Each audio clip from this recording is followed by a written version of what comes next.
नमस्कार, the red mic में आपका स्वागत है। मैं हूं सौरभ शुक्ला। हम बात करते हैं नए भारत की, उस नए भारत को जिसमें जो भविष्य है भारत का वो हमारी युवा पीढ़ी लिखने वाली है। स्वर्णिम भविष्य की बात करते हैं, लेकिन भविष्य को स्वर्णिम बनाने के लिए जरूरी है अच्छी शिक्षा, और अच्छी शिक्षा मिलेगी अच्छे पाठ्यक्रम यानी अच्छे सिलेबस से। लेकिन जो सिलेबस अब पढ़ाया जाएगा 11वीं कक्षा में, खासकर पॉलिटिकल साइंस के छात्रों को, उसमें कुछ बदलाव किए गए हैं और उन बदलावों पर विवाद भी हो गया है। आपको बताएं कि 11वीं कक्षा में जो बच्चे पढ़ेंगे 2024-25 यानी अगले साल, तो उसमें उन्हें एक चैप्टर पढ़ने को मिलेगा जिसका नाम है क्रिटिसिज्म ऑफ इंडियन सेक्युलरिज्म, यानी जो भारत के संविधान में जो सेक्युलरिज्म लफ्ज है, जिसको धर्मनिरपेक्षता कहते हैं, यानी उसमें सभी धर्म बराबर है भारत के संविधान में, उसकी आलोचना चैप्टर का नाम है।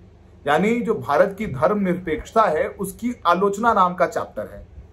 उस चैप्टर में यह बताया गया है कि कैसे राजनीतिक दल एक विशेष धर्म, माइनॉरिटी लिखा हुआ है, एक विशेष धर्म को खुश करने के लिए माइनॉरिटी अपीजमेंट करते हैं, यानी उस धर्म के लोगों को ज्यादा सुविधाएं देने की कोशिश करते हैं, जिससे कि उस धर्म के लोग एक राजनीतिक दल को अपना वोट दे दें, जिसे अल्पसंख्यक तुष्टीकरण कहा जाता है हिंदी में।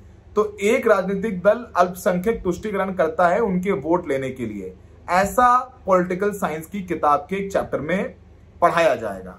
और भी बहुत सारे बदलाव किए गए हैं। आपको बताएं कि अब जो नया सिलेबस आएगा उसमें भगवान राम से लेकर श्री राम तक बाबरी मस्जिद, रथ यात्रा, कार सेवा और विध्वंस के बाद की हिंसा की जानकारी को एनसीईआरटी की नई किताब से हटा दिया गया है। पहले चैप्टर में बाबरी मस्जिद लिखा था, अब उसे 3 डोम स्ट्रक्चर लिखा गया है, यानी बाबरी मस्जिद का नाम ही चैप्टर से हटा दिया गया है, उसे 3 डोम वाला एक स्ट्रक्चर लिखा गया है। उससे कार सेवा को हटा दिया गया है। आपको पता ही है, कार सेवा के जरिए ही राष्ट्रीय स्वयंसेवक संघ, विश्व हिंदू परिषद, भारतीय जनता पार्टी के तमाम लोग, नेताओं ने उकसाया और बाबरी मस्जिद विध्वंस हुआ, जिसके बारे में हम सब जानते हैं। अब वहां पर कोर्ट के आदेश के बाद भव्य राम मंदिर का निर्माण हो चुका है। अब उस कार सेवा नाम का लफ्ज जो पढ़ते थे, जब कार सेवा सुनाइए कार सेवा क्या होती है, तो अब वो कार सेवा नाम का लफ्ज भी पाठ्यक्रम से हट गया है। अब उस बारे में नहीं पढ़ सकते। बाबरी मस्जिद भी हट गया, कार सेवा भी हट गया। इसके अलावा रथ यात्रा, जो रथ यात्रा की गई विश्व हिंदू परिषद और लाल कृष्ण आडवाणी ने उस दौर में की थी, रथ यात्रा सोमनाथ से शुरू की थी, वो उसका जिक्र भी हट गया है। और बड़े बदलाव में बाबरी मस्जिद की जानकारी हटाई गई। साथ में अयोध्या विवाद को अयोध्या मुद्दा लिखा गया है। पहले अयोध्या विवाद था, अब उसको अयोध्या मुद्दा लिख दिया गया है। बाबरी मस्जिद के नाम के बजाय इसे 3 गुंबद संरचना लिखा गया है और इसको अब वैसे ही पढ़ाया जाएगा। इसके अलावा अयोध्या पर जो अध्याय है उसे 4 पेजों से घटा करके 2 पेजों तक सीमित कर दिया गया है। यानी जो भारत की पॉलिटिक्स को जिसने बदल दिया, राम मंदिर कार सेवा ने, उसके बारे कार सेवा को अब कम पढ़ाया जाएगा। बाबरी मस्जिद का नाम भी अब वो टेक्स्ट बुक से हटा दिया जा रहा है। बाबरी मस्जिद का जिक्र भी नहीं किया जा रहा है। अब जो पॉलिटिकल साइंस के बच्चे पढ़ेंगे एनसीईआरटी किताब में, आपको पता है कि भारत के केंद्र यानी केंद्रीय विद्यालय हैं, जो सीबीएसई बोर्ड है, उसमें एनसीईआरटी की किताबें पढ़ाई जाती हैं। चाहे वो आईएएस क्रैक करना हो या एनडीए क्रैक करना हो, उसमें जो बच्चे तैयारी करते हैं वो एनसीईआरटी किताबें तैयारी करते हैं। तो अब उसमें बाबरी मस्जिद नहीं पढ़ाया जाएगा। इसके अलावा भी तमाम बदलाव किए गए हैं। 12वीं किताब में लिखा गया है, जो 12वीं की जो पॉलिटिकल साइंस की किताब में, उसमें लिखा गया है भगवान राम का जन्म स्थान माना जाता है से संदर्भ बदलकर इसमें श्री राम जन्म के स्थान सबसे पवित्र धार्मिक स्थलों में से एक और इसके कानूनी स्वामित्व के बारे में विवाद शामिल थे, इसको ऐसा कर दिया गया है।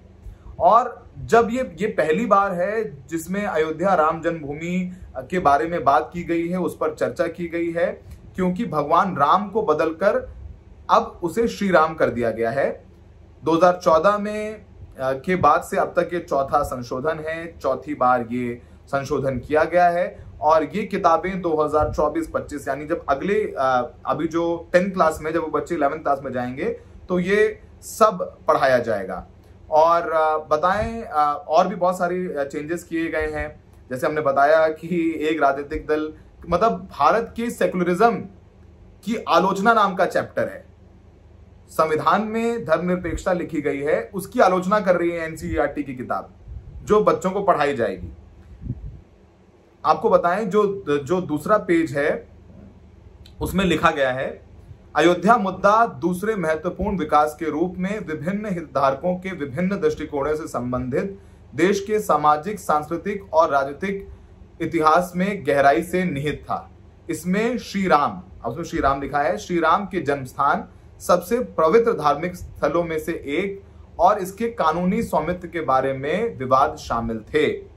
अयोध्या राम जन्मभूमि के महत्व का अंदाजा इस बात से लगाया जा सकता है कि 1528 से शुरू होने वाला 500 साल लंबा इतिहास कई संघर्षों से चिन्हित है, जिसका विवरण लखनऊ, बाराबंकी, फैजाबाद जिला गैजेटियर में भी दर्ज है। श्री राम जन्म के स्थान पर 1528 में 3 गुंबद वाली संरचना का निर्माण किया गया। उसमें बाबरी मस्जिद नहीं लिखा गया है कि बाबरी मस्जिद का निर्माण किया गया, उसमें लिखा गया है 3 गुंबद वाली संरचना। अब ये क्यों लिखा गया है? क्या बाबरी मस्जिद विध्वंस के बारे में बच्चों को नहीं पढ़ना चाहिए? क्या पॉलिटिकल साइंस बच्चों को, ये 11वीं 12वीं में बच्चा मैच्योर होता है, उसको नहीं पढ़ना चाहिए? अब तक पढ़ाया जा रहा था, अब उसको साफ लिख दिया गया है कि श्री राम के जन्म स्थान पर 1528 में 3 गुंबद वाली संरचना का निर्माण किया गया था। लेकिन संरचना के आंतरिक और बाहरी हिस्सों में हिंदू प्रतीकों और अवशेषों का स्पष्ट प्रदर्शन था। इसलिए अयोध्या राम जन्मभूमि मुद्दा अपनी प्राचीन सभ्यता में राष्ट्रीय गौरव से जुड़ गया। वर्षों से यह मुद्दा एक लंबी कानूनी लड़ाई में बदल गया, जिसके कारण अदालती कार्रवाई शुरू होने के कारण 1949 में ढांचे को सील कर दिया गया था। ये सब लिखा गया है 1986 के बारे में लिखा गया है। 3 गुंबद वाले ढांचे को लेकर के एक महत्वपूर्ण मोड़, मतलब बाबरी मस्जिद का नाम ही लिखा गया है, जहां पर भी बाबरी मस्जिद का जिक्र आया है उसे 3 गुंबद वाली संरचना कहा गया है। और यह भी लिखा गया है कि कई दशकों से विवाद चल रहा था। ऐसा माना जाता है कि 3 गुंबद वाला ढांचा श्री राम जन्म स्थान पर एक मंदिर को गिराकर बनाया गया था। हालांकि मंदिर के लिए शिलान्यास किया गया था, लेकिन आगे निर्माण कार्य पर रोक लग गई। हिंदू समुदाय को लगा कि श्री राम जन्म के से संबंधित उसकी चिंताओं को नजरअंदाज कर दिया गया है। ये सब सारी बातें लिखा हुआ है। और दूसरे जो पुराने पाठ्यक्रम में बाबरी मस्जिद का जिक्र था, और इसमें बार बार बाबरी मस्जिद लिखा गया था। चैप्टर ऑलमोस्ट सेम है, लेकिन जो बाबरी मस्जिद है उसका जिक्र हटाकर इसे 3 गुंबद वाली संरचना कर दिया गया है। और ये सब कुछ किया गया है। और इस पर जो है एनसीईआरटी के चेयरमैन, उनका भी स्पष्टीकरण आया है। उन्होंने कहा है कि, और उसमें जो गोधरा के बाद जो दंगे हुए 2002 में, उसका भी हटा दिया गया है, उस बारे में भी पढ़ाया नहीं जा रहा है। उस पर जो है एनसीईआरटी के चेयरमैन ने लिखा है कि स्कूल में दंगों के बारे में पढ़ाने की जरूरत नहीं। अयोध्या गुजरात पोर्शन बदलने पर एनसीईआरटी ने अपना जवाब जरूर दे दिया है। एनसीईआरटी के बारे में पॉलिटिकल साइंस 11th-12th की किताब में ये तमाम चीजें बदली गई हैं और इस पर जवाब दिया है। उस पर जो दिनेश कुमार सकलानी है एनसीईआरटी के चेयरमैन, उन्होंने लिखा है कि हम हिंसक और अवसादग्रस्त नागरिक नहीं बनाना चाहते हैं। यानी हम ये सब पढ़ा करके, अब तक जो बच्चे पढ़ रहे थे वो मतलब दंगाई बन रहे थे, लेकिन अब इसलिए हटा दिया गया कि वो दंगाई ना बने। मतलब हमने वो किताबें पढ़ी तो क्या हम दंगाई हैं? जो अब तक जो 12वीं कक्षा में है इस बार और 11वीं 12वीं में पढ़ रहे हैं, तो क्या वो दंगाई बन गए? क्या वो अवसादग्रस्त बन गए? ये अयोध्या बाबरी मस्जिद गिराए जाने से लेकर गुजरात दंगों, गोधरा कांड का हिस्सा सब हटा दिया गया है। नई किताब में इन घटनाओं का जिक्र इस प्रकार किया गया है जिसमें हिंसा और दंगों की बातें हाईलाइट ना हो। जब पूछा गया कि ऐसा क्यों किया गया है, तो एनसीईआरटी के निदेशक ने सफाई देते हुए कहा है कि दंगों के बारे में पढ़ाना हिंसक और दुखी नागरिक पैदा कर सकता है। यानी जो अभी तक पढ़ रहे हैं वो हिंसक नागरिक हैं और दुखी नागरिक है, जो भी 11th-12th क्लास में पढ़ रहे हैं, क्योंकि अब बदलेगा तो अगली साल से। तो हिंसक और दुखी नागरिक बन रहे हैं। ऐसा मैं नहीं कह रहा हूं, ऐसा एनसीईआरटी के चेयरमैन दिनेश शकलानी कह रहे हैं। उन्होंने कहा कि बच्चों को आक्रामक नहीं बनाना है, उनको सकारात्मक बनाने का हिस्सा है, बनाना मकसद है। किताबों में बदलाव सालाना रिवीजन का हिस्सा है, इससे विरोध का विषय नहीं बनाना चाहिए, कुछ तथ्यों और सबूतों पर आधारित है। हमें स्कूल की किताबों में दंगों के बारे में क्यों पढ़ाना चाहिए? हम सकारात्मक नागरिक बनाना चाहते हैं, ना कि हिंसात्मक और अवसादग्रस्त नागरिक। तो ये सारी बातें एनसीईआरटी के चेयरमैन साहब ने कही है।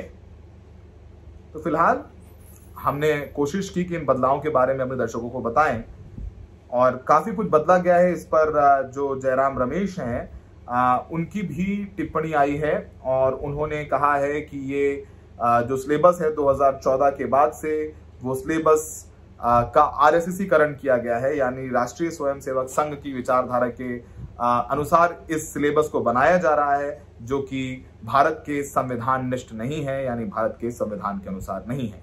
इन सिलेबस में जो बदलाव हुआ है पॉलिटिकल साइंस की किताबों में खासकर, क्योंकि इन्हीं सिलेबस को पढ़ करके आगे बच्चे जाते हैं। हम सब ने बाबरी मस्जिद के बारे में पढ़ा, जाना, समझा, लेकिन अब जो बच्चे हैं उन्हें बाबरी मस्जिद किताबों में जिक्र नहीं मिलेगा। उन्हें दूसरी किताबें पढ़नी पड़ेंगी, उन्हें न्यूज स्टोरीज पढ़नी पड़ेंगी, उन्हें रामचंद्र गुहा को पढ़ना पड़ेगा। लेकिन एनसीईआरटी जो सरकारी स्कूलों में चलता है इसका सिलेबस, उसमें उनको ये सब नहीं पढ़ाया जाएगा। यानी अगर ये सब नहीं पढ़ेंगे तो समझेंगे कैसे कि इतिहास कैसे लिखा गया। आपको पता है पहले डार्विन की जो थ्योरी है इवोल्यूशन को, उसको भी हटा दिया गया। मुगल साम्राज्य का जो स्ट्रक्चर था, टेबल था, उसको हटा दिया गया। तो ऐसा नहीं है कि पहली बार ये सिलेबस संशोधित किया जा रहा है, इससे पहले भी कई बार सिलेबस संशोधित किया गया है, और उसको लेकर के तमाम शिक्षाविदों, तमाम इतिहासकारों ने एनसीईआरटी को कटघरे में खड़ा किया था।